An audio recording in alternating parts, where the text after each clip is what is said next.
আসসালামু আলাইকুম। আশা করি আপনারা সবাই ভালো আছেন। আলহামদুলিল্লাহ আমিও ভালো আছি। Welcome back to my channel. আজকে আমি আপনাদের সামনে চিংড়ি শুটকি দিয়ে বেগুন ভাজি রেসিপি নিয়ে হাজির হয়েছি। আশা করি ভিডিওটা আপনাদের ভালো লাগবে। এখন চলুন কীভাবে চিংড়ি শুটকি দিয়ে বেগুনটা রান্না করতে হয় সেটা আপনাদেরকে দেখিয়ে দেই। চুলা একটা প্যান বসাতে প্রথমে 1 টেবিলস্পুন তেল দিয়েছি। এখন আরও 1 টেবিলস্পুন তেলটা দিয়ে দিয়েছি। টোটাল আমি 2 টেবিলস্পুন তেল দিয়েছি। 3 পিস নিয়েছি রসুনের। রসুনটা ভাজা হয়ে গেছে, তখন ওটাকে দিয়ে দিচ্ছি বড় একটা পেঁয়াজ কুচি। পেঁয়াজটাকে খুব ভালো করে ভেজে নেব। 5 মিনিট খুব ভালো করে পেঁয়াজটা ভেজে নিয়েছি। এখন এটাকে দিয়ে দিচ্ছি স্বাদ মতো একটু লবণ। এবার এটাতে যে মশলা উপকরণগুলো আছে সেটা দিয়ে দিচ্ছি। 1/2 টিস্পুন দিয়ে দিচ্ছি হলুদের পাউডার এবং ঝালটা আপনাদের পছন্দ মতো 1/2 টিস্পুন লাল মরিচের পাউডার দিয়ে আবারও মশলার সাথে দিয়ে মিশিয়ে নিচ্ছি।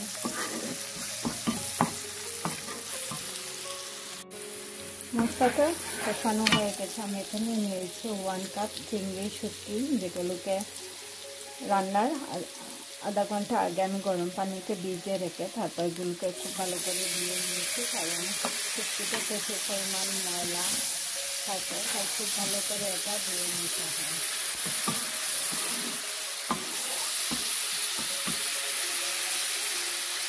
সারা বাড়িতে দিতে আপনাদের দিতে দিচ্ছি।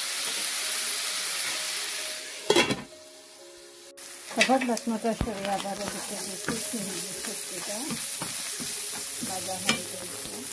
আমি এখানে এরকম সাইজের 6টা বেগুন নিয়েছি, যেগুলোকে গোল গোল করে কেটে নিয়েছি। আপনারা আপনাদের পছন্দ মতো সেই বেগুলো কেটে নেবেন। দিয়ে দিচ্ছি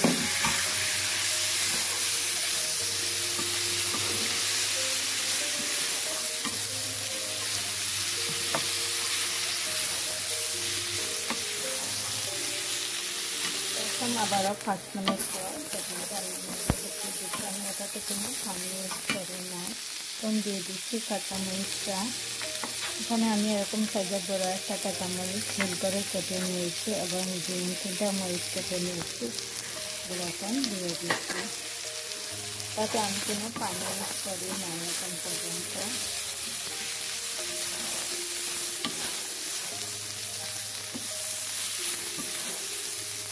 আবারও ঢাকনা দিয়ে রেখে দিচ্ছি। চিংড়ি শুটকি দিয়ে বেগুনের রান্নাটা আজকে তৈরি হয়ে গেছে। আমি এটাকে দিয়ে দিচ্ছি ধনিয়া পাতা কুচি। ধনিয়া পাতাটা দেওয়ার পর চুলার আঁচটা বন্ধ করে আরও 2 মিনিটের জন্য চুলাই করে রেখে দিচ্ছি। চিংড়ি শুটকি দিয়ে বানানো বেগুনের যেটা ভাজি আজকে রান্না করছি সেটা তৈরি হয়ে গেছে।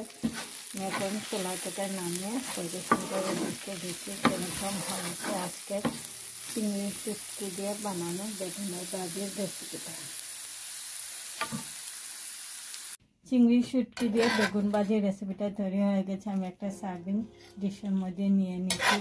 খুবই মজাদার এই চিংড়ি শুটকি দিয়ে বানানো বেগুনের রেসিপি।